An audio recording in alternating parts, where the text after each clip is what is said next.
Be careful. And Scott Higgins, both of them coked up out of their minds.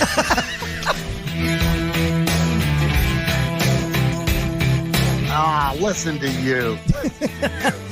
He's down in the basement. Yeah. Oh, I love that. I think we should call this the Acement. The Acement, yes. Yeah, what do you think there, huh? I like that. The Acement Studios. Excuse me, I'm drinking beer. Hold on a second. We usually drink bourbon on our end when we do the podcast, so that's all right. Feel free to enjoy yourself. Yeah, exactly. You shoot an 8-ball if you want. We don't care, as long as it's good stories.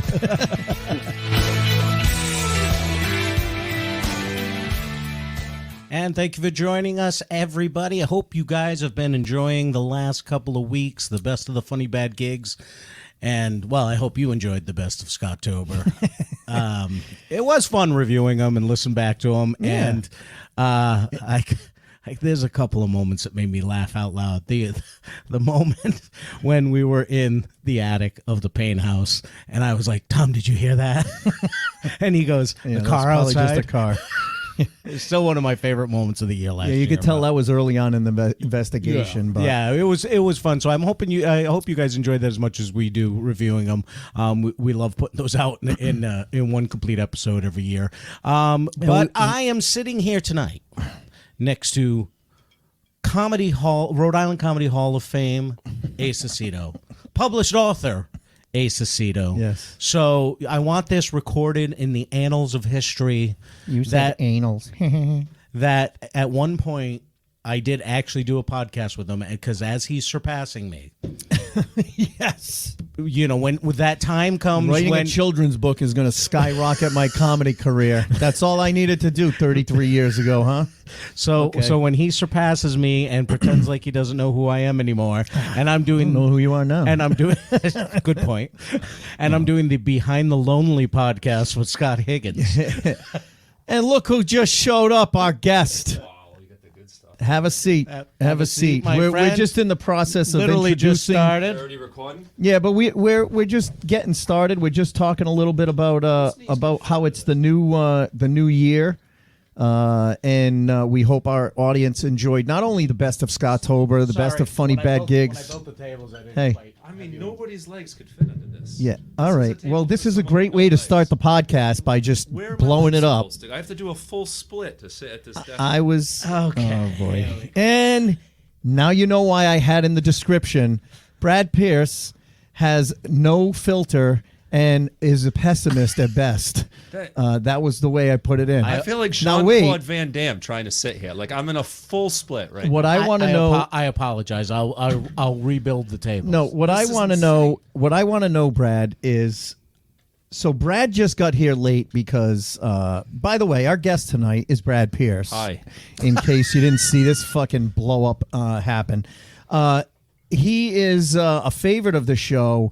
And, you know, I was talking Brad. to, we'll get to that. Okay. I was talking to Brad or to Mike Murray a couple of weeks ago, and he had yet again another Brad Pierce story that just says that there is either a black cloud or something about Brad that just makes the world upside down in his world.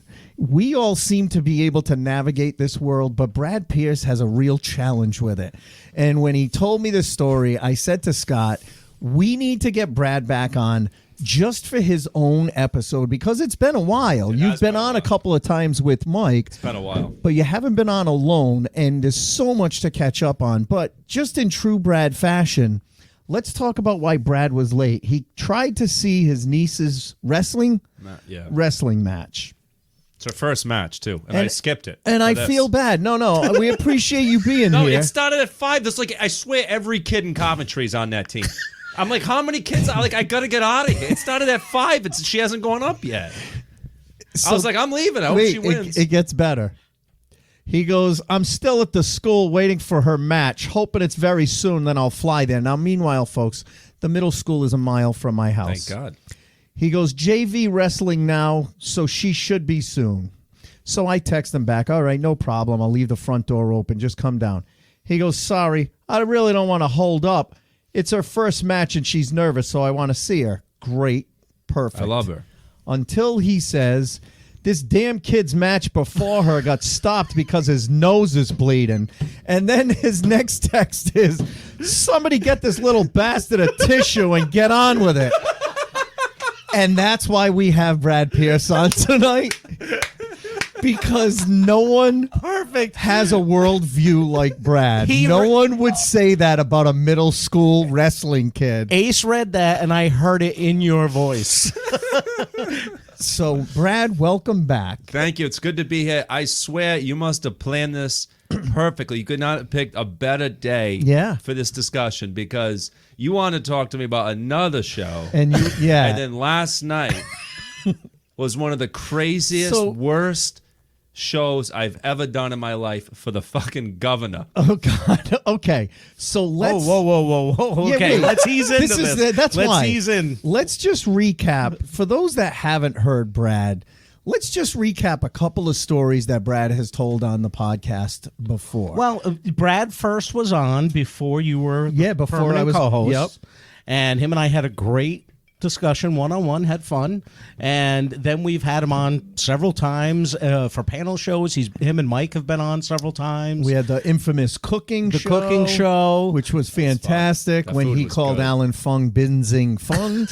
Said that he had a fake name, outed every comic in Rhode Island and New England that has a fake name. He decided he was going to call himself Thor. Yes, that's. Listen, we could literally do an episode of Best of Brad Pierce. His meltdown, that would be the closer. The meltdown. The fact that I still to this day have on my phone a video of me and Brad doing a show in Rome, New York in April where it was snowing for some reason, and Brad comes on in the middle of the snow and goes, "Welcome to Rome, New York," or as most people in January 1st, or as I like to call it, April 22nd. That was bullshit, then he goes, though. "This fucking sucks." He walks off camera, and I go, "This from the guy who literally just said, I think I'm a pretty optimistic guy." So, and he's just look at the tattoo on his forearm with gravestones and the 10 Commandments, and so Brad is. Like I said in the description for the show, he is a pessimist at best and lacks the filter. There's the infamous story of Brad getting the chance to go up at Gotham Comedy Club, where he got bumped by not one but two national headliners on the same night. Worldwide headliners. Some you may have heard of, maybe Jim Gaffigan, or as Brad called him, Jimmy Fucksticks. And Jerry Seinfeld, and which look at, he stands by. He's that. still pissed. He stands by that. Fuck Jerry Seinfeld. But that's a story we can get into later. Remind me if you think of it later. Fuck that guy. But that's so. Is that the name of this episode? Brad Pierce, fuck Jerry Seinfeld. I'm not putting that on the description. It might get attention. I'll explain why. We might go national if that's the case. Somebody goes in the search engine and puts Jerry Seinfeld on the podcast, and the first one comes up is fuck Jerry Seinfeld. Yeah. So this is what we're dealing with Brad, but he does it in such a hilarious way because Brad is genuine.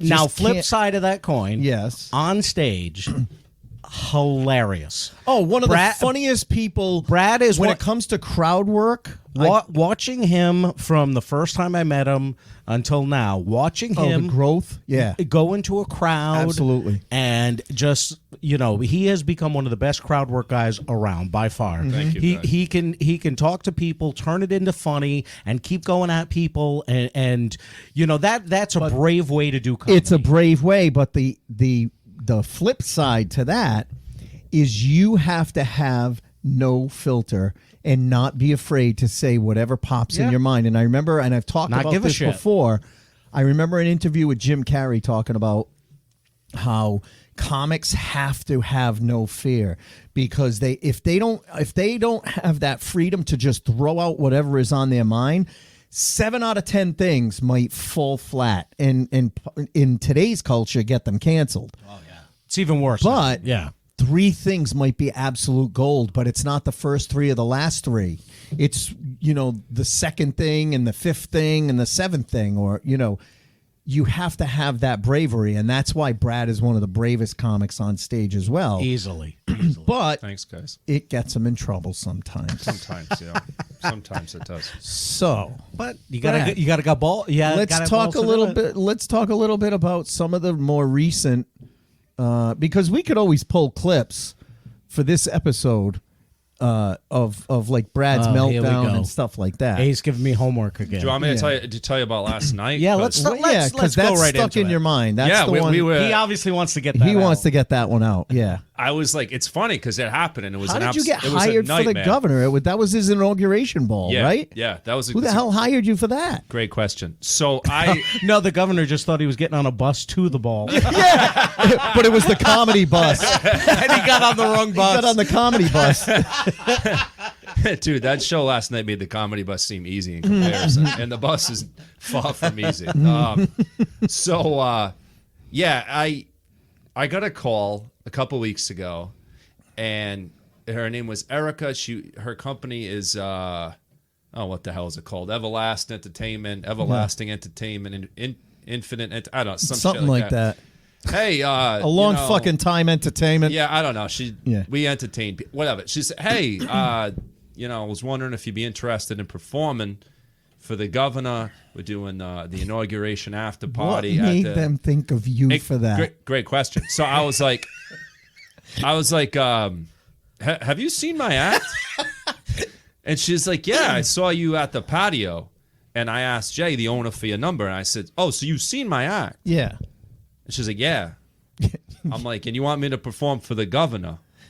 And she's like, yeah. She's like, but no political jokes. It's going to be family friendly. I'm like, and you saw me. You saw my act. I'm not family you friendly. saw me at right. the patio. It's like when they hired me to open for Luther Vandross, who was a born again Christian, and said, "Don't do any religious jokes." Right. That's my act. You Yeah, just it's cut like- me down yeah. to 5 minutes. Yeah. It's like you want me to, like, you hired me because you saw my act and you like my act, but then you're telling me Not you to do can't my do act. any of that. Yeah. So I'm like, I don't know what I'm going to do, Right. but whatever. I need the work. I need the money, and I knew it would be a story. Yeah. I was hoping it would be a good story, not a complete train Did wreck. you at least get paid well? I did get paid, and yeah, it was pretty good. All right. In retrospect, I wish I asked for more money. Yeah. Right. If I knew it was going to be that That bad. But it was horrendous, yeah. decent money. I only had to do 20 minutes. Yep. Of course, they cut Yeah. me short at 15. Yeah. But I was supposed to do 20. And it wasn't for time. Yeah, it was like, for content. I literally got this, like, stop, like the cutthroat, like, hey, stop. Let's get the hell out of here. We know what that means with you. Yeah, you've had to do that it to me. happen. I've had to do You've it. been- Can I raise this You a little can do bit? whatever you Remember want. last time I touched your mic, the whole thing fell apart. Yeah, no, that's why Can he I built raise these this? tables These that make tables you work have to better. do Just a little bit splits. because I'm like kind of slouching. Yeah. You might You have know? to tighten it a little. From this. Oh, here, Yeah. see. Yeah, This. there you go. I just don't want. Last time I broke it, and I'm scared. No, now. these tables are better. Okay. They All make right, you do thank 'cause splits, I but they're felt like more I was like, sturdy. "Ugh." All right. So yeah. So anyways, I agreed to do it. I'm the only comic. Yep. She's like, yeah, there's going to be a magician. There's going to be music. These are the types of events that we hate. This is I'm like- the Community Health Center 50th anniversary I did 3 years ago. It's exactly that. this is the- Dance, Nothing good here. dancing. Governor's There's variety nothing show. good Yeah, here. exactly. Yeah, I was like, okay. So I'm the only comic. And literally in the brochure, it says, Brad Pierce, family-friendly comedian. Since you Did guys you have save known the me. brochure? Oh, I wish you I should have did. saved it. I wish I did. I should have.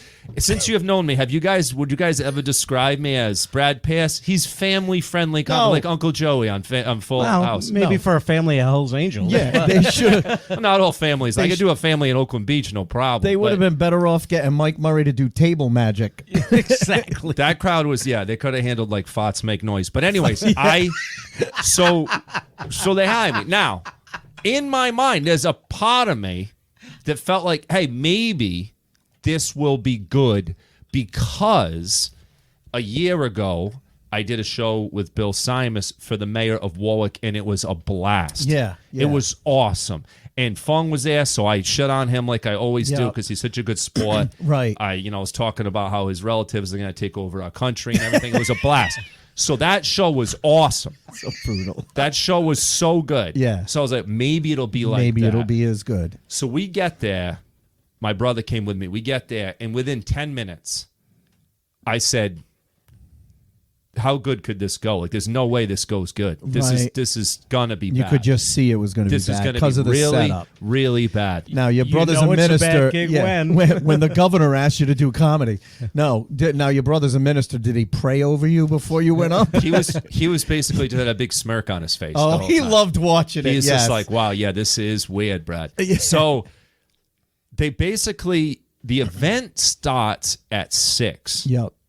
With them coming in and doing some flag ceremony shit. Yep. Then it's supposed to be 15 minutes of this Sinatra impersonator. Okay. Then a guy comes up, the host goes up for a few minutes, says a few things, then introduces me. That's how it's supposed to go. Yep. But right away, even before we got there early, nobody was there yet except people working. Like the room is gigantic. It's this huge. Yeah, it was at the room. convention center, right? At the convention center. It's the room that I did that 50th anniversary for the health center. So you see, in the same room. Huge Massive. ceiling. Yep. Huge. It's a room, warehouse. Huge stage. The stage looked like something like Joel Osteen would Yeah. perform on, which I almost said, but I forgot.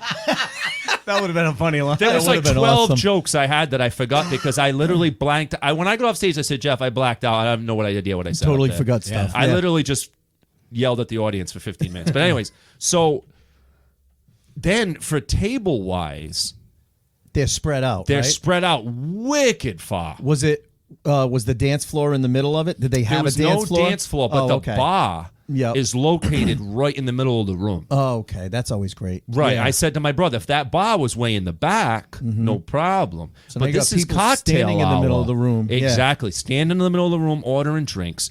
There's really only a couple tables anywhere remotely close to me. Yep. Then on the far sides, which are far away, Yeah. are food stations. Yep. And then in the back, there's like 100 people just Yep. drinking and eating and mingling. Did they have like sit down tables or were they the high Only- top stand up There was tables? a couple high top stand up tables, which no one was at. Yep. And there were a couple people sitting at the sit down tables Okay. to my left and right, which were actually somewhat close to me. Yeah. And then directly in front of me were 4 furry chairs. I said it looks like something out of like Paris Hilton's living room or something, the way it was set up. Yep. And these 4 snobby women who instantly hated me sat in those chairs. Of course. Instantly. I mean, I hit the stage and it was like these women were like, fuck this guy. Yeah. So it was those 4 women, a couple tables that were actually, well, one of them was nice. And then 150 people 100 yards away talking the whole time. So Zsa Zsa Gabor's stepdaughters. so the host guy goes up to bring the Sinatra guy up because Yeah. that's how it's supposed to go. Yeah. And we're running a little late, which is good. I'm thinking, all right, good. Hopefully they push me back a little bit because no one, like, people are filtering in. No one Yeah. knows there's a show going on. That's the problem with venues like that is it sounds like a good idea to have a comic, but it's not because it's not set up for comedy. No. Comedy isn't an acoustic guitar Yeah, act they that think you could they want play. back. They think I'm background It's, noise. and comedy's not background. Yeah. Comedy, you have to have that engagement. Yep. And when you're in a big room like that and people don't really expect comedy or they're not interested in comedy, they're there for a celebration, Yeah. to drink and eat and have fun. So it's funny because my buddy Brett Davey goes, I saw a picture from the governor's party, and did Brad have a vote for Pedro shirt? I sure did. Yeah. Yes. So you got dressed up for this. Wait.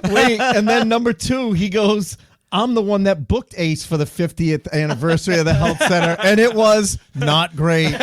Love you, Ace. Thanks, Brett. Thanks, Brett. I appreciate it. Yeah. Our buddy Jen says hi too. So Hello. go ahead. So they It's immediately funny. hate you. In the afternoon, Murray's like, Brad, this is the inauguration. Don't wear a short sleeve shirt. Like, you should dress up at least a little bit. I said, Murray, I'm going to wear my vote for Pedro shirt. And he's like, oh, that's good. So I wore funny. that. That's Yeah. funny. If anybody was paying attention, they might have got it. I'm glad Yeah, they Brett probably enjoyed didn't. it. So He The wasn't host- there. He just saw a picture on it. Yeah, he did. Yeah, he just The saw a picture and host- enjoyed it. the host went up to bring up Sinatra. Yep. The host is talking, and this guy's in a full suit, very professional, very well spoken. No one is listening to this guy. No, 'cause so they're when in a they're looking warehouse. at this guy Yep. and not giving him any respect, Yep. You I'm know about how to go it's up there gonna with a be. vote for Pedro shirt on. They're Yeah. certainly not going to respect me. So he goes to bring up the Sinatra dude. Yeah. This little old nice man who's probably a great singer. Who the hell knows? Comes up on stage. He's got his little hat, his little suit on. And he's like, "Hey, everybody!" Cracks some joke from the '40s or whatever, and then boom, the music doesn't work. Now there's like 15 sound technicians in the back of the room. I don't know what the hell they're doing. Right. But he only wants his background music. Right. Like just play a track, man. Exactly. Play YouTube. So, anyways, he's just standing there awkwardly, like for like 3 minutes. He goes, "All right, guys, I'm gonna get out of here." So I'm like, this is so weird. So then the girl who hires me runs over and it's like, "Brad, you're up." Yeah. Not only do you have to save the day as a family-friendly comedian. I can't even think Best of any title other ever. time that I forgot my drink, which I never forget. I forgot my drink because I was just like, "Well, I'm up," and they just hand me. I'm not even Microphone. using the mic up there. They literally just hand me a mic. Get up there. Yeah. So And then it's a 20-mile run up to and I'm the like, stage. hauling Right. ass. The guy's introducing me, and to his credit, the guy really did try to get their attention. Yeah. He's like, "Hey guys, this is They're this is not a there for comedian," that. and nobody's listening to his introduction. I'm like, this sucks. Yeah. So I got up there. I did like one planned little joke thing that I often do at clean shows, Yeah. where I make this joke about how I can't really talk about anything, Right. and just nobody's listening. Yeah. And then right away, the only people listening are these 2 women and 3 little kids right here. I mean, Yep. little kids right yeah. up front. And A, I'm not supposed to swear. B, I want to say fuck like a million times. right. And the only kids paying attention are like 5. Right. So somewhere after that first bit, I gotta watch it. I don't know. You don't know what you talked did. a lot of shit. That's for sure. A lot of shit. And the governor didn't even show up till after I left. Right. So if he was there, I would have just fucked with him the whole time. He Right. wasn't even there. I had jokes about him. I wanted to say. I forgot. The only thing I said about him was I think I said, "Oh, apparently, the governor's not even here for my performance. I thought I was here for entertainment. He's still taking his afternoon nap. He Yeah. just had some warm milk and he's sleeping or something like Yeah, that." right. But I had jokes about him I wanted to say. I literally just blanked out. I don't even know. I remember the last thing I said. The last thing I can said only was, imagine. "Guys, I've done a ton of shows. I perform in shitty dive bars every week. You guys are officially the rudest audience I've ever experienced." Wow. That was the last thing I said. Wow. Yeah. I don't blame you. Fuck Yeah. them. Yeah. Fuck them. Jeff afterwards was like, "Is there any part of you thinks that maybe you should just say, like, screw it, ignore it, and just like do your best?" I said, "Hell no, because fuck them, man. It's You- embarrassing you- trying to do material in that spot." Yeah. Because you got It is. 100 people essentially flipping you off. Right. Yeah. Like, I'm not going to fucking tell you jokes, man. Fuck you. Right. So, I mean, look, I did a little bit of crowd work. I made a joke about how these kids, these 5-year-olds are the best paid people in the room. Right. I made a couple crowd work things. I did a couple bits. Yeah. But I continually was talking about how this How is shitty a it train was. wreck. No one's listening. Right. I was so fucking pissed. The coolest thing that happened though was, so the couple that in front, so turns out they were a very nice lesbian couple. So Yeah. that was their kids Of and that was course, their you went family. right after them. Well, I just said how beautiful lesbianism is and how disgusting men are. So I was talking to them, and one Like of the their time daughters. I had to pull him off stage because he was looking at a lady going, "That's a very nice lesbian haircut."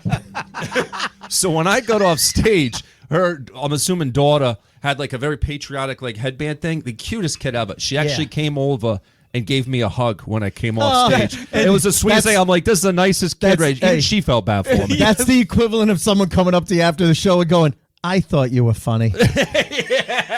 That kid just gave you too. You too. Yeah, she's like, better luck next time, slugger. Yeah. Do you remember the comedian Richard Jenny?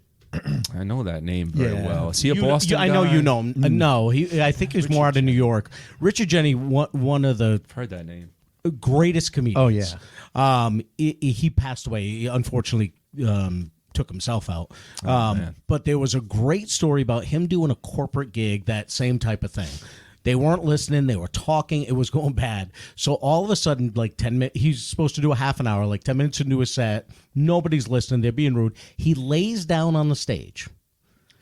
And he takes the mic and he basically starts spewing like he's laying on his psychiatrist's couch. He goes, I could have made better choices with my life. I had a chance to go to medical school, but did I go? No. Instead, I'm here doing this shit for these fucking people. And he started like swearing, and everything they told him not to do, he did. Yeah. And they said the next thing you know was like this pocket of people like, what's going on? And they started listening. This pocket of people started listening. And next thing you know, the whole room is starting to listen. And he gets up, and his final 10 minutes, he does actual stand-up. Wow, because he won him. They gave him a standing ovation. Because he won him over. At the end, because he got them all listening. Yeah.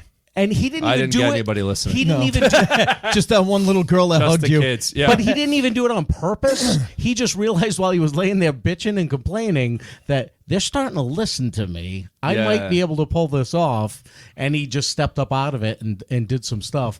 But they said there was I forgot who his opener was, but his opener was telling the story. And they said he just, at one point, he was like, fuck this. And he laid down and he goes, I've made a lot of shitty choices in my life, but this might be the shittiest choice I've ever made. But see, and I think laying, you have looking to do up that. at the sky. Yeah. I feel like you have to do that. I can't just kind of like your story. keep barreling through jokes. I can't do it. I can't do it.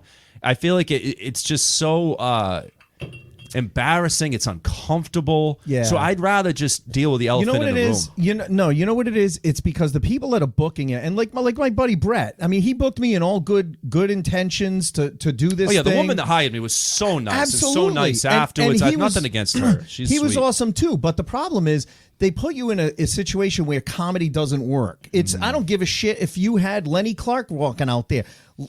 These situations, even Lenny would struggle, or someone of that caliber. They weren't there for comedy. They weren't there. Right. I mean, I've told the story before, but as they were bringing me up, they literally said, Rhode Island Comedy Hall of Fame comedian Ace Aceto. As I'm walking up to the stage, they go, by the way, folks, dessert is out in the atrium. And literally, cheesecake, out of like 600 people, 700 walked out of the fucking room to go get dessert. Yeah. And then there's like 4 tables. There's tables scattered around. There was the dance floor in the middle, and then the tables. There might have been like maybe 5 people at the front table on this side, 6 people on this side, and then maybe 2 people at each other table. And there's probably 100 tables. Yeah. No one. It's just not the right venue. It's an absolute I don't care who you are as a comic. It's just not the right venue. Same thing. I did a show. It was like 400 people. They had me go on when the band took a break. You just reminded me of something. Yeah, they had me go on when the band took a break, and this is the intro I got. The guy goes, "All right, the band's going to take a little bit of a break, so everybody, 15 minutes are going to be back." Oh, that's right. We got a comedian. Scott Hagen's going to do a little comedy for you. Oh, and I guess the food trucks are now open. Yeah. And I go up, and literally 80% of the room goes outside to the food trucks. I was performing for 2 tables of 8 up front. That's it. Fucked. You just reminded me another thing. My brother got a good video and pictures of this. Behind me on the stage, again, it looks like something from Joel Osteen, is these chairs. Yeah. Because there's like a band about to come up or something. Because it's an ostrich guy, but there's also like a drum kit set up. Oh, all this shit behind me set up. In the middle of my set, these fucking guys in suits come and start rearranging furniture. No. I was like, what the fuck? I said, you guys serious right now? I literally looked at them in their face. I said, are you guys serious? Yeah. You really can't wait. Right. I said, wait till you guys are up playing your trumpet. I'm going to come up here and start dancing and shooting flares over here. I'm like, you guys can't wait? Are you kidding me? I said that to them, and they just ignored me. They ignored you, yeah. Just ignore the guy with the Pedro shirt. Like, yeah. Hey, That's I had ridiculous. Peter Tork from the Monkees taking down his equipment behind me while I was trying to do a fuck set. him. Did you tell him to go fuck himself? No, but Stephanie Peters ripped him a new one for Monkees. 10 minutes straight. All right. So that is a good one. This is Brad. This is for those of you listening and watching. When we talk about people trying to squeeze comedy in where it doesn't fit, Brad hit about half of our list of it's a bad gig when. And the sad part is, if we as comics turn down that gig, we look like Yes. assholes Yes. or prima donnas I can't. or whatever. Literally can't afford to turn it down. Right, I need right. gigs. I Well, take and that's all the of it. Most thing. I need the comics money. can't. Because if Most someone comics like need the cash. me turns it down, some idiot like you will pick it up. Absolutely. That's I am the the idiot problem. that will pick it up. I am the idiot that will pick up all the work. There's a compliment in there somewhere. There is. I'll take it. I don't have a fancy day job selling narcotics or whatever. I don't sell I- narcotics. This is all I do is Narcos gigs. I am a traficantes. full-time gig guy. That's all I do. Hey. So I will take the fucking work and complain Esecito about it. narcos traficantes. Brett just said Ace's description is 1,000% accurate. That's the guy that hired me for it too, so he knows. Yeah, it's just a tough situation that we get put in. Yeah. So what happened a couple of weeks ago that Mike Murray shared a story with me, and I said, On the "See, bus. this is Brad. Brad, for the audience, you can say to Brad, this audience is going to be fucking great. You can do whatever you want. Just don't say the word truck. Don't say the word truck. That's the only thing you can't say." And Brad will get up there, and for 10 minutes, he'll be doing okay. And then all of a sudden, he goes, "All right, guys, I'm not supposed to say the word truck, but I can't help it because now it's eating away at me. And so I'm going to do 15 minutes about trucks."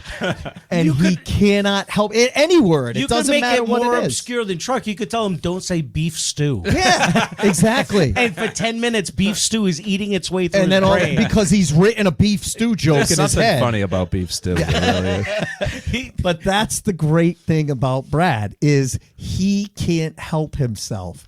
And so we talked about the What the gig is that it I did about that? But we talked about the gig that I did with him where I had to pull him off stage because even though he was just told, don't do anything about drugs or alcohol because they're all people who lost a family member to drugs or alcohol. Which, to my credit, and I did he not. did. And that was the one night you did great when it came to that. It's Even just, last night, I we didn't dealt- swear. we- I did push the limits, It's but I just didn't swear. I don't think. It's just we dealt with a little bit of a whack job of a lady that hired us who, you weren't doing anything about drugs or alcohol or anything like that. It's just you started making lesbian jokes and Mustache asking rides. mustache Well, rides. let me and ask stuff you like this, because that. I wasn't there that night when you did that. Was the crowd laughing when he was doing it? Absolutely. All right. Oh, so, yeah. Again, it's one of those things where the person that booked the show is overreacting when yeah. the crowd really isn't uncomfortable or unhappy. Listen, this we've and talked that's about classic. it. This lady, That's classic. this how many times you gonna There's say certain that? stories I'm like,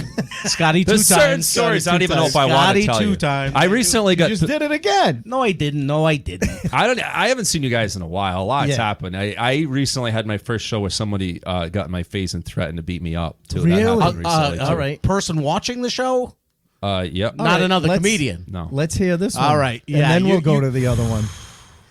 It's tough with these stories because I know you guys will appreciate them, Yeah. but like But they're half of me, painful? half of me is like, I got to be careful. Don't tell anything you don't want to tell. It's like as far as just because You don't have to people name in the names. story are like known people. then don't Okay. tell it. Then don't tell it. I will give you Or- like or give it a generic. I'll give it a generic.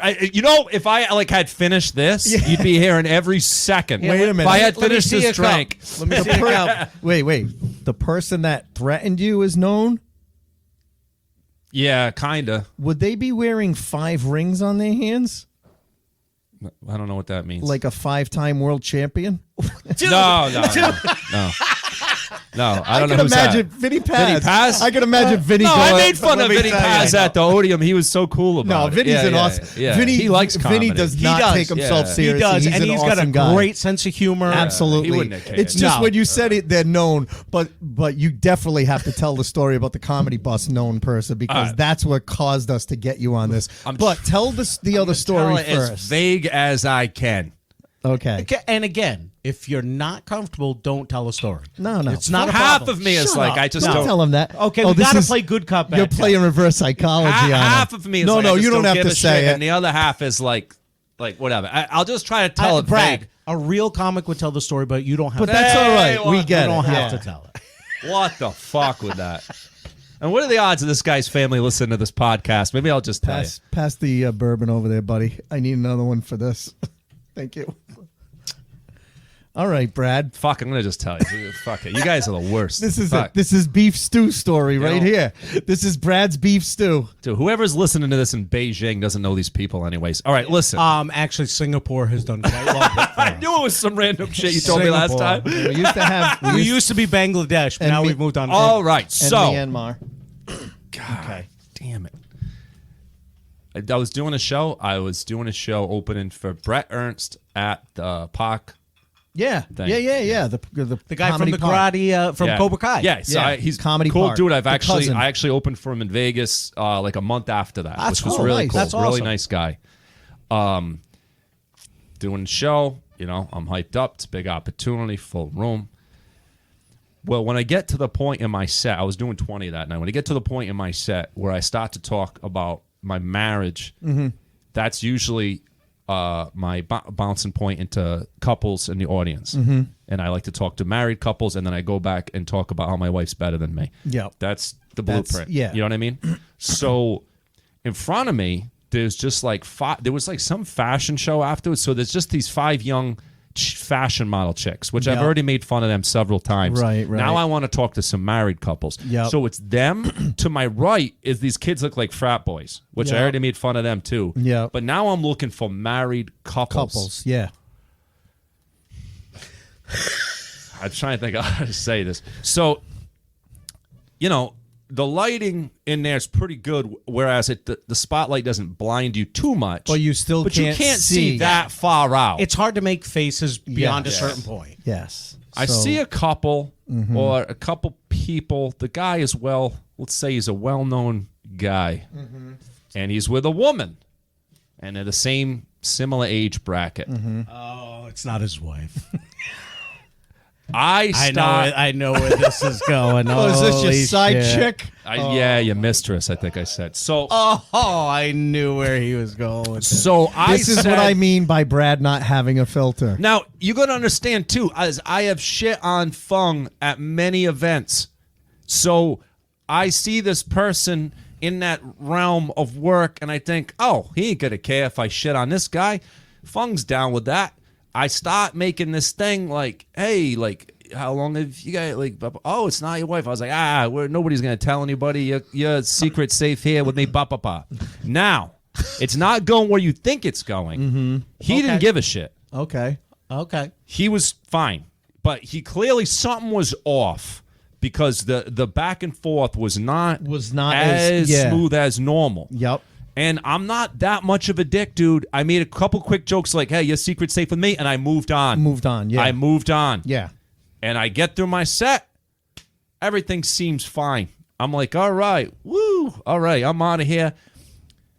So I go in the back in the cafe, and I'm talking to a worker there, and I see this dude next to the men's room just pacing back and forth. I'm like, what is wrong with that guy? And the other kid's like, man, something looks wrong with that dude. Yeah. So there was a security guard that night. I said, hey, you might want to watch that dude. I don't know what's going on with that guy. Something's clearly wrong. Right. In my head, I didn't know it's because he wanted to kill me. So at some point, I go to the men's room. And by this point, again, I'm trying to tell this as vague as possible. By this point, I had learned some information as to why the joke I was going for was not the best thing in that moment. But I prior had no knowledge, dude. I'm just a guy trying to fuck with the crowd. Yeah. I don't know everybody's biography. know- yeah, I of don't course. know Your background. what Of your course. relational history is. I don't know. I'm just doing my thing. But after I got off stage, one of the workers said, hey, did you know that dude is this and that and this and this and this? And I said, oh, shit, I wouldn't have said that. That sucks. So wait, I didn't know that. But hold on. Let me just say, you go out in public and put yourself in a situation Especially at a fucking comedy show. fucking comedy show where you don't want people to know certain information. Yeah. Don't go there. Yeah. You Go to the shouldn't movie be theater. there. Go to the movie theater. Go to the movie theater. Go You to know? a dark bar and sit in the back But corner. wait, let me ask you this. Was it the guy that you were making fun of, or was it a friend of his? Relative. Okay. Yep. So I had learned after my show. Again, I don't know that this guy pacing in the hallway. I just figured this guy's on crack. I didn't think there was any relation of these two stories. Yeah. So I didn't. Alan Fung's cousin? No, I'm only kidding. Yeah, he came and spin kicked me in the face. I'm kidding, Alan. I'm kidding. Jet Li. Yeah, I'm kidding. Came Alan. out with nunchucks and hit me right in the face. So I love Fung. I love that I can just make fun of him. He don't give two shits. I love Alan. He's such an awesome guy. So, but Worka says, hey, do you know when you were talking to these people, this? I was like, shit, I didn't know that. Yeah. Oh, that sucks. I wouldn't have said that. Right. That makes sense why he didn't want to talk. Why he didn't want to talk. Right. I feel bad. I'll talk to him afterwards. Yep. In the hallway, I go to the men's room, and here comes the guy pacing, gets right up in my face. And he's like, hey, like, before you do your crowd work, you should, like, whatever. You should know who you're talking about. Blah, blah. I said, hey, man. How the fuck do I know who's in the crowd? I said, hey, man. Don't go to a public place. And luckily, like, in that moment, I had just heard. You had the backstory, I was in the moment so now you were empathizing. I was empathetic. Right. I was like, hey, man. Because there could be a certain show situation where I could have got really mad, but I didn't. Right. I'm thankful. That's not the right move. I want to be professional. Yeah. So I was like, hey, man, I just heard. I honest to God didn't know any of that. Right. And I apologize. I mean, no offense.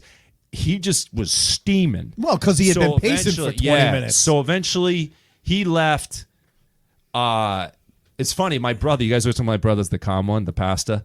My brother was actually, when I told him, he was really mad. But that's just how we are, because if somebody got my brother's face, I would have been mad too. Right, you got each other's backs. But all that being said, I apologize. It's all fine. I just wanted to tell you because it is the first time someone got in my face and threatened to beat the shit out of me. Right. Now, the original guy, yeah, I did talk to the show. I went right up to him and said, hey, man, I'm really sorry. I had no idea. He's like, no, man, you did a great job. He was super cool. He didn't even know his relative was pissed off. Yeah, I don't think he even knew. Did you tell him that his relative was pissed off and got in your face? So-and-so yeah, came, told me this, was mad. Yeah. I didn't mean any offense. The dude did not give a shit. He was like, man, you did a great job. He was cool. I've talked to that guy I've seen and talked to since totally. He's got no problem with me. Okay. I only wanted to tell you that story because we always talk about these stories about my crazy shows. And believe it or not, that's the first time someone threatened to beat me up. To beat you up. You would think it happens every week. I was going to say shocking. I know. Shocking. Well, and the funny thing is, what people don't know about you is you're also you're like Taekwondo master. Like that guy probably could have gotten a throat punch and been down on the ground. I have to keep doing martial arts if I want to continue being a comedian. No shit. You want to continue doing crowd work, right? No shit. And by the way, pause. You know that once these mics are off, you're telling us the whole fucking story with names. He's not getting out of here without knowing. Of course, no problem. You ain't running your little karaoke show after this until we hear the real story. My thing is just I don't want to. The original guy was so cool. I don't want to add any kind of bullshit I get drama. it. Yeah. The guy was cool. It's whatever. Right. You know what I mean? Right. It's whatever. It's not a big deal. But it's just the first time that's happened, which is funny. It was actually kind of like, in some ways, it was kind of cool in a way, because when I went to say bye to Brett, we were talking about the situation, and it was a kind of a bonding thing, talking about shit he had been through with a hostile crowd member. Oh, yeah. And we ended up hanging and drinking all night, and then he ended up having me open for him in Vegas. So it's like it was a cool bonding experience, a memorable night. You know, whatever. Hey, if it wasn't for that guy, who knows if you would have gotten to open in Vegas? You know, if you see that guy, you should be like, "Hey, man, thanks for wanting to kick my ass. You wanting to kick my ass got me a gig in Vegas." Yeah, maybe. I don't know. That's crazy. Yeah, it was a weird night, but there's been a lot. I'll keep, as we're talking, try to think of weird shit that's happened, because I have a lot of weird shit happen. Yeah, it's because of your lack of you just don't have a filter. Like I said, you could tell him that not to say and the balls to go into the crowd and not give a shit as he goes through the crowd. And listen, like I don't like to compare people, but like where Parada's crowd work is, it's set things that he does to every crowd, but because it's a different crowd every night, it looks so new and it looks so, organic.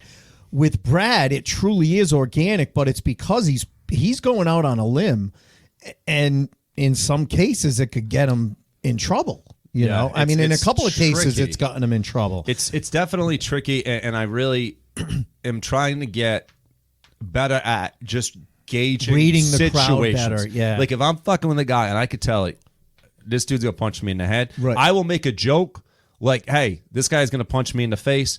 And I'm I'll gonna move on. Yeah. I'll try to stroke their ego a little bit. Like there was a guy I was making fun of at the patio who was like jacked, and I was making fun of him for being on roids and shit. And then like I try to flip it to because I know he's got an ego. Yeah. To stroke his ego, like, oh, this guy would kill me. He's a professional wrestler, whatever. Was that that way? Like if I just made a joke that you could beat me up. You're going to look like a real asshole if you actually come and beat me up. So I try to do it that way so that but you know, it's a balancing act. You know? Someday a guy's going to be choking the shit out of you going, I don't care how I look. Was the guy you were making fun of at the patio my buddy Keith? The guy that you called a biker? Do you remember that?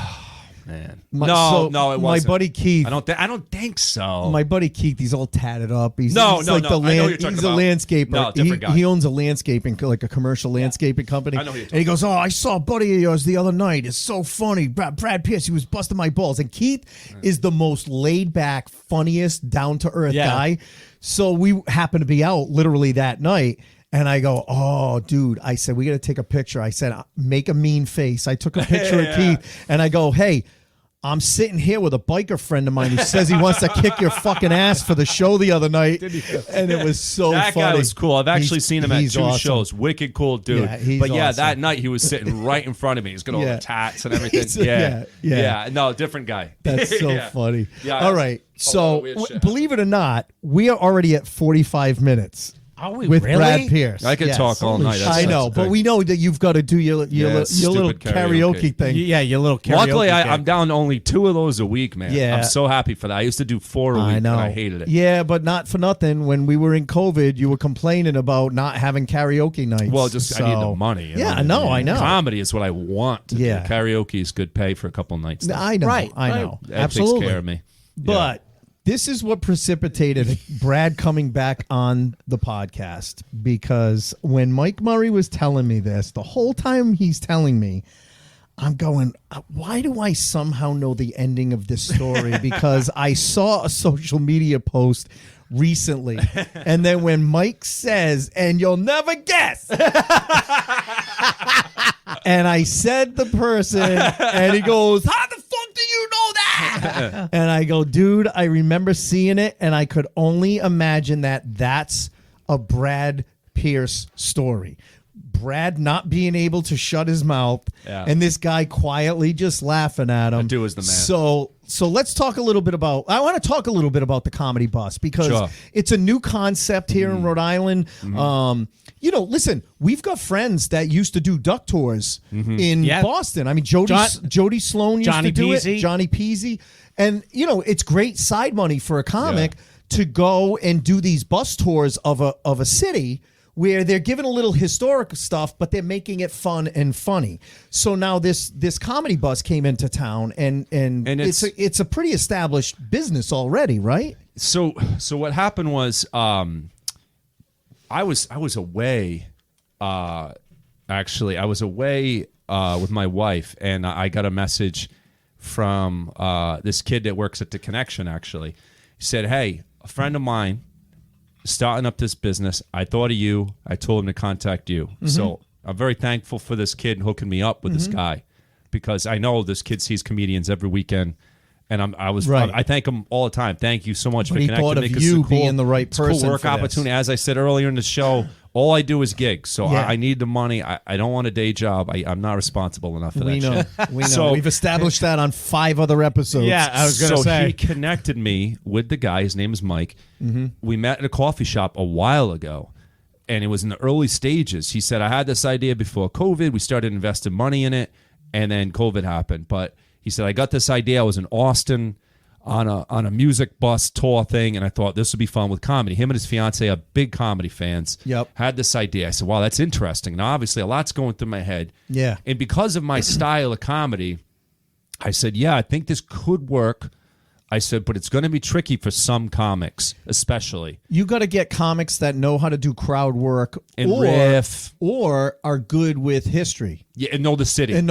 Yes, right. Like Steve Donovan knows a ton about Rhode Island. That helps. So not that I'm trying to get in on the bus, but Yeah, I you would probably kill it. Took my boss from New York around Providence, and I was giving him a tour, and I'm going, yeah, that's where Edgar Allan Poe wrote The Raven. That's where this. He goes, you should do this. Yeah. So we'll talk about the scheduling after the show. By the way, I'm not trying to get on that. No, Well, I for just some think comics- I wouldn't be able. For some comics, especially vets like you guys, it's a nightmare. I wouldn't You know be. what I mean? I wouldn't do all the crowd work. I would be able to do the history part, but make it funny. Yeah. Like do impressions or And right here is where Peter Griffin lives. Something that's- stupid shit like that. And that's all the aspects. It's not doing that your are act. valuable for it. Now you do bits, you do act a little bit, but you got to be able to bounce around because it really is a nightmare as far as how many distractions there are. You literally on a fucking moving vehicle. For God's sake. So when I met with him, we were talking. And I was open and honest. I said, "Hey man, just so you know, like."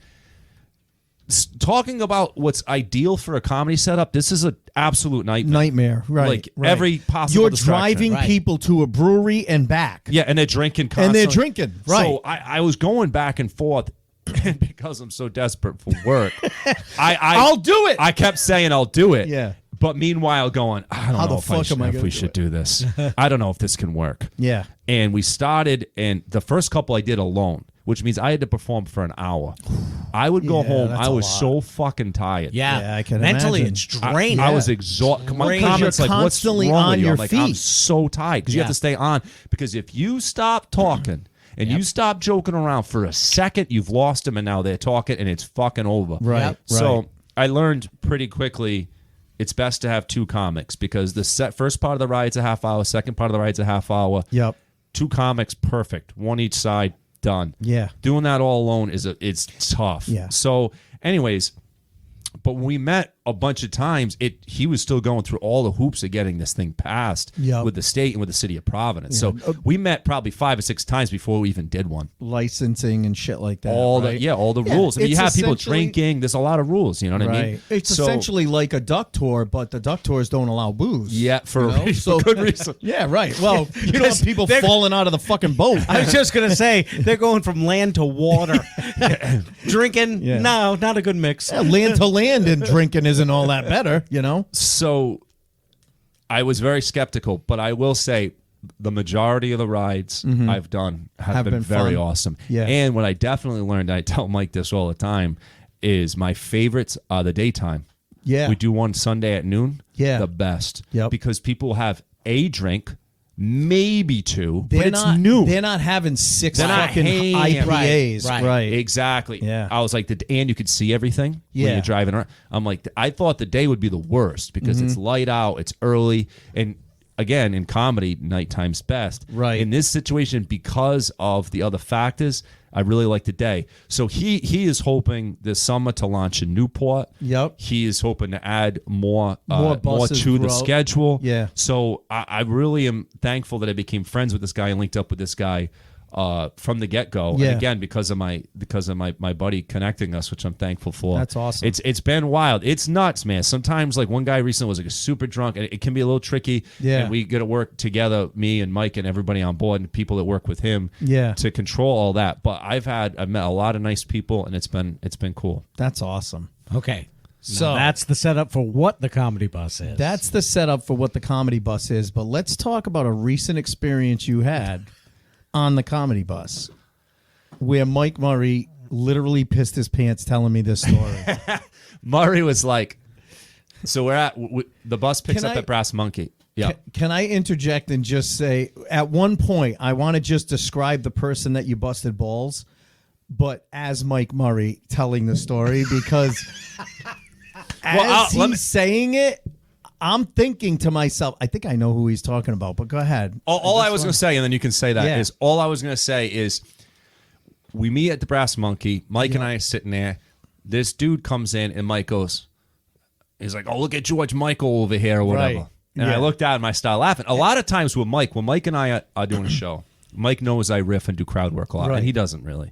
Sometimes he'll help me. He'll literally give be like, you stuff look to at this use. fucking guy. Right. Feed you lines. You should say that. And I will. Yeah. I was Right. like, all right, I'll say that. So in that moment, it was just kind of like, yeah, he does kind of look like that. And then Mike and I went joking around about it, and I honestly kind of forgot about it. But then when I'm on the bus, things come It comes to mind. back. Yeah. So good. So how did? Because it's fun. So hearing the way Mike describes, he goes, so this guy comes on. And he's like this little scrawny guy with aviator glasses. Yeah. Right? And he's just sitting there nice and quiet.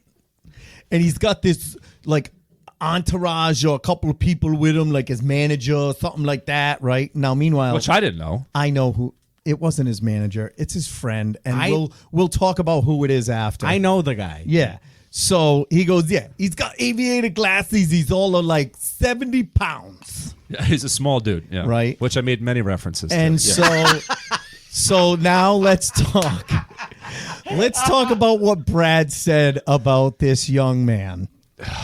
Man, I know I said something about him being like a midget George Michaels. I know he said you asked him what he does for a living, and he said he's a singer. He said, "Oh, I'm a musician," and I said, "Oh, so you're unemployed too?" Yeah. I was like, and then he just kind of made a weird face, like a smirk. Yeah, like, yeah, all right, asshole. Yeah, okay, yeah. And then I also I do this bit about holidays too, and. Oh, before he said he's a magician. I said, what do you do? Yeah, a musician, excuse me. I said, what do you do for a living? You a hairdresser? And he goes, no, I'm actually a musician. I said, oh, so you're unemployed. Yes. So prior to that, I do this bit about holidays that I do now. I asked him what his favorite holiday is, and he said Easter. I said, you just like watching men rise. Oh, my God. Oh. Now, the reason why Scott's having a heart attack is because we know who it is. Well, so yeah. let's keep going on what you said. It wasn't a secret that the dude was probably into other dudes. Yeah, right. yeah. But. Which I will pick on a gay guy for that. I try to. No, you're. I'm not gonna not fuck with a guy for being gay. No. I feel like that would make me a bigot. If I'm gonna pick on a straight guy for being like a fat bald dude that no woman wants to have sex with, I could make fun of a gay dude for liking penises. You are an equal opportunity ball buster crowd work guy. Absolutely. So I'm the way Mike is describing it, he goes, dude, what makes this great is him not knowing who it was while he was doing it. That's what makes it great. No, I had no clue. So again, Donovan folks, told me. for the people that are listening, this guy gets on. He's very small. He's a musician. Oh, you just reminded me of another thing I said. Said what he said after the musician thing. I said, hey, my wife loves music. I'm gonna buy you for her for Christmas and put her in her stocking, and you can climb out and sing to her on Christmas morning.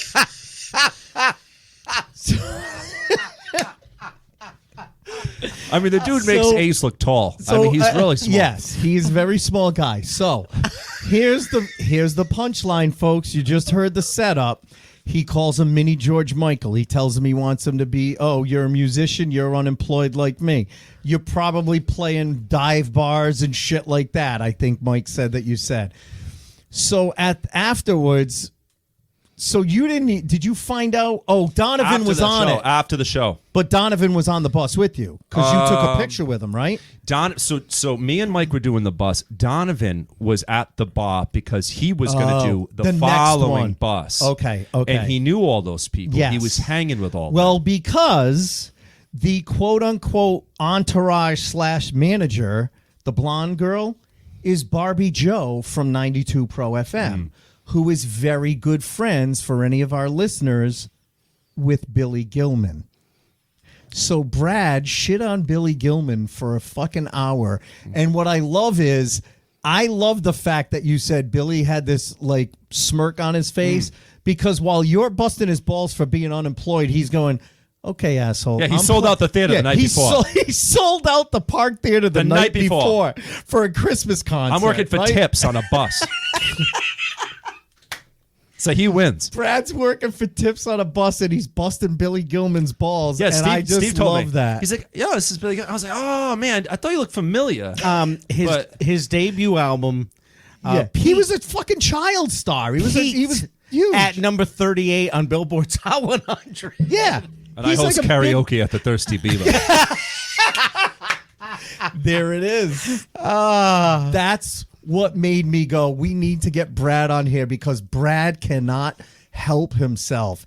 He can't help himself. He knows the guy looks familiar. Maybe I'm going to put my foot in my mouth, but I don't care, because I'm going to just make people laugh. You know, the funny thing is, I think the reason he looks familiar, Wasn't even because of any of It's that. because he's fucking famous. Honestly, maybe He because looks- I but probably he- saw the Pac advertisement. But I honestly think the real reason he looked familiar. Yeah. When I got home, my wife said, "Brad, we met him Oh my God. at my friend's party before. I think he might have dated or something. One of the guys at my wife's At your- CrossFit gym." Really? I said, "Oh, we met." He said, "We met him at that party."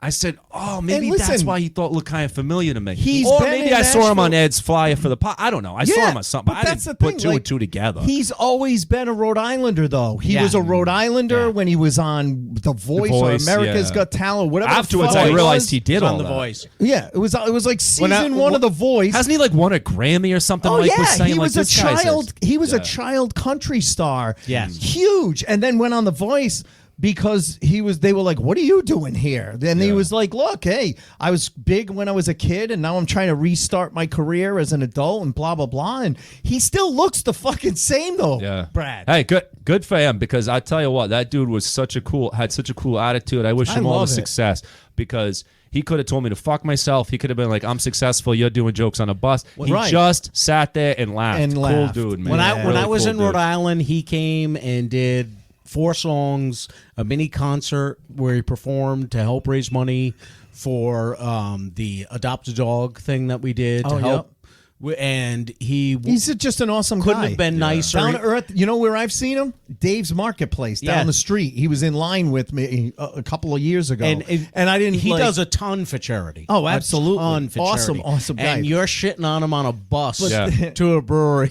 When I Like called you Mike, said, I'm working after for Steve tips. told me, I called Mike on the way home. He could not stop laughing. Oh. He was dying laughing. He was when I telling told me him the that. story, and it took him 15. I mean, listen, Mike takes 15 minutes to tell a story anyway. course, yeah. You know it's a long story when halfway through Mike goes, "Make a long story short."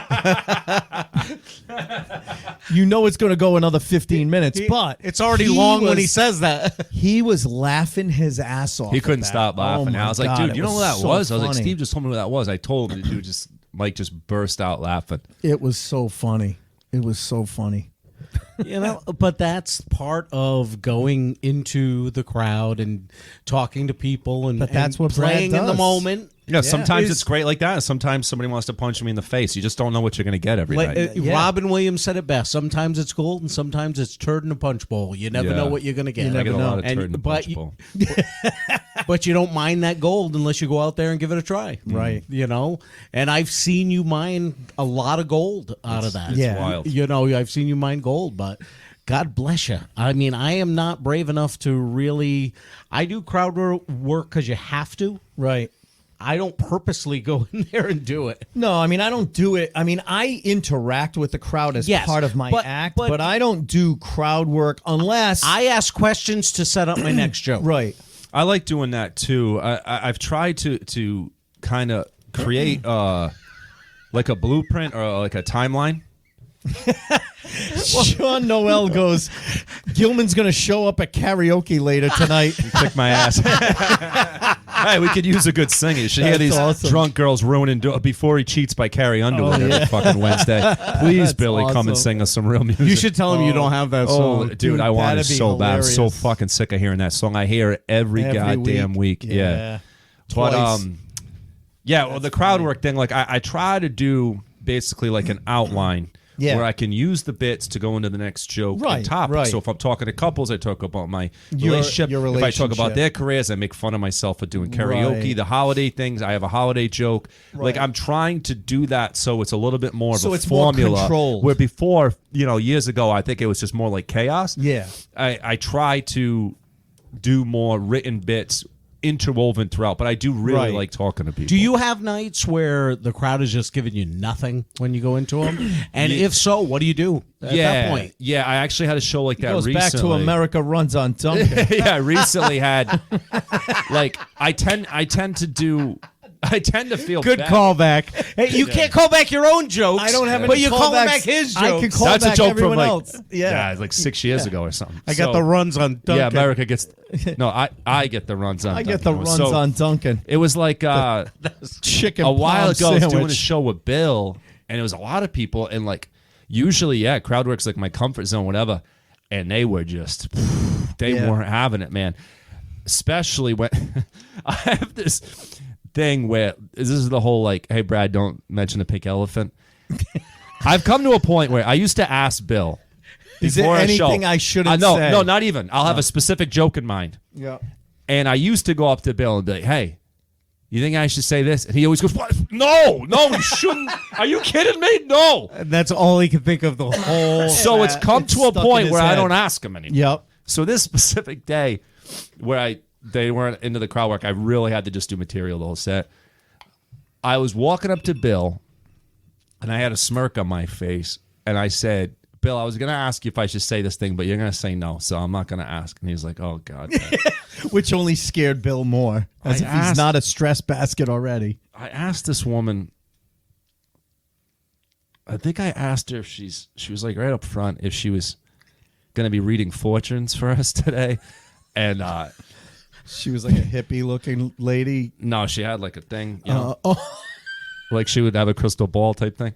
So I think everybody around her felt awkward, but she didn't care. Her and her husband did not give a shit because they actually were the only people that really kind of played with me a little bit with the crowd work thing, which was cool. But the people around them are like, you know, white people sensitive, like, oh, should he not say that cultural joke thing? I'm thinking, you know what I'm thinking right now? Don Zolo last year. Oh yeah.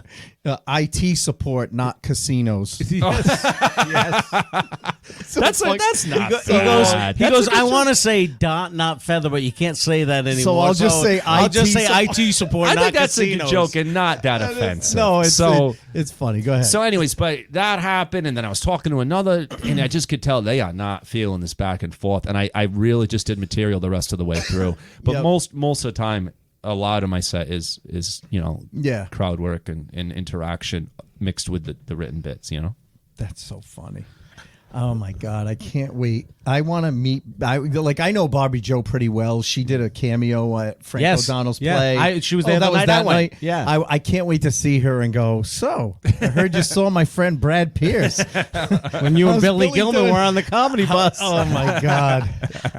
Oh, that's so funny. If I ever meet Billy Gilman, I'm not going to tell him I'm friends with Brad. No. he was such a. Oh, he'll say to me, "You're a I'm a comedian. comic. Do you Yeah. ever work on the comedy bus?" No, No.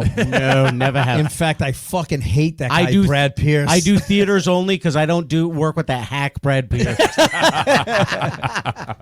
I'm going to Exactly. deny you like they denied Jesus 3 times Exactly. before the cock crows. I want to open for Billy. I'm going to ask him to take me oh on the my road. God, how funny would that be if he got to open for him by butts in his Somebody balls? tell Billy I would like to open for him. That would be full circle moment. Really. I would Shit. love to. That would be I full can't wait to circle. Hit get him you up back later. on the show, and we go. Brad Pierce has a major announcement to make. I'm opening for. I'm I'm going opening on for tour Billy with Billy, Gil- baby. I'm opening for Billy I'll be at Gilman. Veterans Auditorium opening up for Billy Gilman. Imagine how bad his fans would hate me. Oh, my God. Oh my God! 1,000 people just I know looking you at me came- pissed off. I know they you- would hate me. Here's how Brad introduces Billy. I know you came to see Billy Gilman, but instead we got Pocket George Michael. pocket-sized George Michael. Oh my God. Oh God!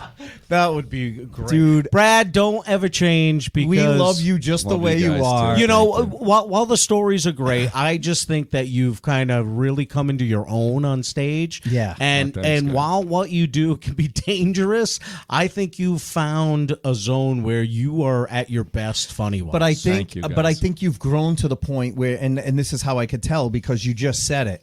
Now I use crowd work to lead Right. into. Yeah. I Right. see You've a couple. learned. I'm doing the couple. I'm gonna do some crowd work with the couple, and I'm leading into my relationship. I'm doing jobs. I'm leading into my job. Right. So you're now using the crowd work to lead into actual material, Yeah, which I that's my think is goal. growth. Yeah, Absolutely. that's my goal for sure. I've always wanted to be able to do all of it. I Yeah. want to do the crowd work. I want to do the written bits. I want to riff. I want to get better at all of it. And then that's always when I first started comedy. My goal was I want to get better at comedy, and I'm 8.5 years in, and my goal right now is to get better at comedy. Yeah. I would like to get better and improve. Listen, I've been That's what doing I it wanna- 33 and a Constant half years. improvement. I Yeah, still that's want to all I get wanna better. do. That's all I wanna Absolutely. do. constant improvement. And I love it. It's been a fun adventure. I've met great friends like you guys. I've met a lot of nice people meeting Billy and different people. It's been an awesome ride. I'm really pumped about it. And you're I good love at it. Thank you. You great are. at it. You are. really are. You've Thanks, fellas. gotten really, really good. You're one of those guys that I wouldn't have a problem putting on a show because I know you're going to deliver when you stand thanks, up man. there. I appreciate You know, of course, As you long might as you it's might not- deliver a crowd that wants to leave afterwards. I but- deliver an uppercut to my face. Yeah, exactly. No, but it's funny because I used to look at Brad and be like, he's just a great opener, great host. Oh, Now I'm solid like, no, feature. fuck that. This guy's a feature all You- day long. you and had me- probably could close some shows. You had me run a show for you, Funny for Fun show, where he featured. Yep. James Firth opened, he featured, I closed the show, and it was a killer show from beginning to Absolutely. end. Yeah. And Brad just murdered in the middle. He Yeah. just did. It was one of those times, I don't care how many years I've been doing this, when a guy in front of you has a great set, you're like, oh, shit. Yeah, I got to work. Oh, shit. Yeah. I got to really get up there and deliver now. I honestly like. Obviously, the goal is always to close and all that, and I have closed some shows, but I honestly do like different aspects of all three spots. Yeah. I I do really too. do. Listen, I do think too. there's something cool I still host, about I each still three feature, I still- three spots have different cool things. So you know, It's if I'm just- available, I take whatever Yeah, spot they I'm give the me. same. I'll take whatever you give me. But you know because what? I'm thankful for the work. I still do. And there are cool aspects of all three Yeah, spots. you can have There fun in really any is. position. Well, that's Yeah. why There's when I cool do spot. There's cool things about when it. I do a Funny for Fun show that I've done before, I'm not, and I've headlined it before. I'm not putting myself as the headliner. Yeah. I Same just thing. go up and host. I Yeah, have if fun I'm running hosting a show and I know, you I'm gonna be there a lot, I try to host most of the time. Yeah. And honestly, if I could get paid headlining money to feature, I'll feature all over New Oh, England. I don't give a shit. We've talked about that I've 1,000 said it. times. It's just, feature you know. spot is the best spot on the show. Features because Best the spot. No a lot of times pressure with the on you. headlining spot. When the headliner starts, everyone runs to the bathroom. Right. That's one problem right Well, there. and now you gotta some build people them back might up. be getting restless by that point. When you're with the a feature, they're warmed up. Yep. but It's they're the best not spot. over it yet. Yeah, exactly. They're not burnt out. They just barely been warmed up. There's no so- pressure. You got to Yeah. do 20 to 30. Yeah. It's awesome. Yeah. Awesome. That's I've the best actually, spot on you the know, show. it's funny because I for a while I went through a period where I'm like, listen, I've been doing it 33 years. I've been actually headlining probably 23 years. 10 years in I was headlining. And so when I reach out to clubs outside of New England or like, Long Island or upstate New York, for a while I went through this period where I was like, no, I should be headlining. That's what I do. Now I'm kind of at the point where it's like, look, I've got a great day job. I don't need the fucking money. Do it for the If I experience. could do it for the experience to just work the club, because guess what? You have me there twice, you're going to fucking headline me. Eventually, you're going to headline me. I'll just go and have fun. If Just I get could get the at Governors, or Uncle Vinny's or any of those places, and they want to feature me, I don't think I drive all that distance to host. But if they want to feature me, I'll fucking feature. Because I'll have a great time. There's no pressure, like you said. Well, I was telling Ace one time I was working this club and it was going really, really well. I was featuring, and one weekend I worked there and it was a particularly good weekend. And the manager said to me, he goes, I know I should bump you up to close, but we love you at feature. So what I'm going to do is, he goes, I'm going to pay you the same as the headliners, but I Yeah. want to keep you at the feature spot. I'm like, absolutely. Yeah, I gotta That's complain the about that. ideal Absolutely. situation. As a Because feature. because the headliners were only getting 2 weekends a year. I was still getting 3 to 4, Right. making the same money as the headliners, and I only had to do 25 minutes Yeah, it's a no-brainer. each Hey, set. Keep me there. Our buddy Roman Pierce just said Brad's one of the best in the game at crowd work. Oh, thanks, in my Roman. in my opinion. In my opinion, absolutely. Yep, absolutely. So listen, man, we appreciate you coming on, Thanks for especially having because me, we know man. that you gotta, you got karaoke. And I'm tonight. like, when I came down here, I'm going to drink water because I'm actually going to Florida tomorrow morning. And I'm like, I'm not going to drink tonight, but you guys always have the good shit. So I'm sipping it slow. Dude, I got hammered in this podcast one time because you guys always have that good shit. But I was like, I'm not That going to was drink. the I got one- to fly in the morning. We didn't mention it earlier, but Jefferson's Reserve Twin Oak Custom Barrel, very rare bourbon. This is a This is very what we're rare drinking one. tonight. It This is. is So good. This is probably one of the highest end bourbons we've ever had on this podcast. Absolutely. Dude, it's so It is. good. It's higher than and the you the already ocean. had Yeah. my glass. I was like, I'm not going to do it, but it's so you always have the good shit, and I'm like, I got to drink it. Yeah, but yeah, I'm actually leaving for Florida tomorrow. Yeah, we don't do Mad Dog 2020 on No. this. Where you going? Podcast. So I'm actually doing a few shows down there, which Oh, I'm are really you? excited about. Nice, Yeah, yep. I'm nice. doing tomorrow night. I'm doing a show. Oh, did Billy drive down? He's actually Isn't we're he missing down each there? other by a week. Oh, really? He's going after me. Oh, okay. So okay. I'm doing a show at the Laugh in Fort Myers tomorrow. Yep. Friday, I'm doing some Italian restaurant. Yep. In Fort Myers, Port Charlotte. Yeah. And then I got to drive like 3.5 hours up to Mary Ellen to do Oh, her you're show. doing one of hers at Homosassa? Yeah, Oh, so we're awesome. doing 3. Is it We a usually- Funny for Funds or is it Nah, the theater? she's just it's doing the a theater shit- that she's doing. It's just doing it for her, whatever. Oh, that's awesome. The old people. She keeps So, asking me to come down and do it. I just haven't been able Common to. and I usually go every winter to Florida anyways. Yep. When she Hey, if you talked could to me turn about it into doing it, work- and then I worked with these other guys Yeah. in Boston, both from Florida, both Yep. said, if you're ever down, I said, well, I might take you up on that. Yeah. So I just Who kind were of they? reached out to him, Larry Venturino Yeah, I've heard of and him. Rob Churchill. I haven't heard of Those Rob, but guys, I've heard of Larry those guys Venturino. booked me, and Mary Ellen booked me. So Yep. That's awesome. my goal this year is to travel more. And look, I know a lot of these trips aren't going to be like profitable per se, Right. but I it's want the getting your name out experience. there. So I'm doing It's these experience shows. to get yourself out there. I'm doing a few shows in Seattle in March. Nice. And in June, I might be doing some shows in Denver. So my goal right now is cool. to Just get out travel. of New Yep. England, do some more shows. Well, That's really my goal this year. I'm going to try to do the same thing. In April, I'm going to Las Vegas. And we had someone on the podcast that told the two of us, hey, if you're Oh, yeah, in Vegas, Oh, Butch nice. Bradley. Butch Bradley, he is the resident comic at LA Comedy Club in the Stratosphere. That's where I did the show with Brett. He said, if you're ever here, let me know. I'd love to put you guys on a show. So I'm going to reach out to him and say, hey, I'm going to be here this week. Nice. I'd love to come out and do a show. And I do a show in Vegas. Cool. Yep. So That's awesome. Well, listen, can we plug anything for you? Your website or karaoke? Honestly, or just Facebook honestly, page, like anything? my social media things, like Brad Pierce Comedian is my Instagram. I actually changed my YouTube channel to Brad Pierce Comedian. I Okay. put content up all the All the time. time. That's another I was- thing I'm trying to do more and more. he's very content. active on social You media. know what's funny? I was just watching the other day because it came up in my memories. I watched a couple of our beverages with Brad when I took you out on the road to That Rome, was a New fun York. episode. We That had was a fun time. such That was a good trip. great time. That was a great trip. I watched the episode and I'm like, It's God, a it great was trip. so much fun. That was a blast, dude. It was a blast. We had a blast. I keep, my I God. keep Really going fun. to my phone looking at gigs I got coming up in 2023 going, where can I book Brad? I know. You know, I where know. can I book I've got Brad? a couple. 'Cause I got to I've got get a you on a couple. show there. Yeah, we'll talk about couple of shows this scheduling year.